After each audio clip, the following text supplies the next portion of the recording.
was frankly surprised at the extent of the pushback we got with respect to this effort, particularly after we made it so clear that the fiduciary duty of our investment trust advisors and managers comes first, that they cannot sacrifice the returns in behalf of this objective, notwithstanding how worthy this objective is. I've been the proud sponsor of over 24 environmental measures. I take second seat to no one on this council or any place else in terms of my own commitment to the environment, substantive, real action.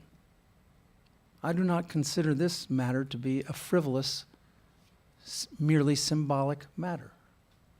I consider this to be a serious statement of what our council believes is appropriate public policy without costing our retirees anything.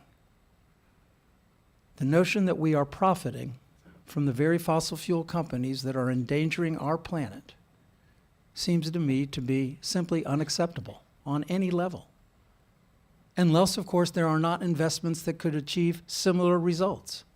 And we know that simply is not the case, that there are many opportunities for commensurate returns without profiting from the very businesses that really pose such an existential threat to our planet. So I worked that bill with my colleagues as hard as I've worked anything on my 10 plus years on this council. Can't tell you, I don't even remember, Mr. Hamlin may, how many amendments that we drafted with respect to that, or Mr. Drummer. 10? Did we get to 10? I think we got to plus 10, maybe 11. 11 versus probably more, yeah. 11 different approaches, all of which trying to make it clear we are not going to cost our retirees a penny. In the end of the day, we simply could not get there.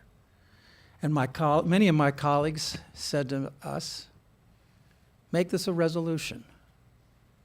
The Board of Trustees said, make this a resolution. The President of the Board of Trustees wrote a letter saying, make this a resolution like the District of Columbia. We can get on board. Given that every other community that has advanced this has done so in the form of a resolution, including the District of Columbia, I felt that that was acceptable.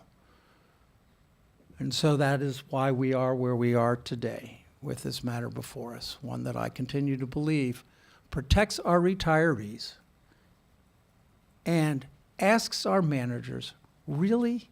You can't substitute coal stocks? Apple isn't doing better than coal stocks? You can't find other stocks that actually do better?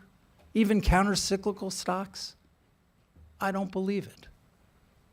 I actually directed my own financial advisor to make sure that all my mutual funds are sustainable mutual funds. And he said, we can do that and you will not suffer as a result. Institutions across the country are doing precisely that and finding that they too earn comparable results.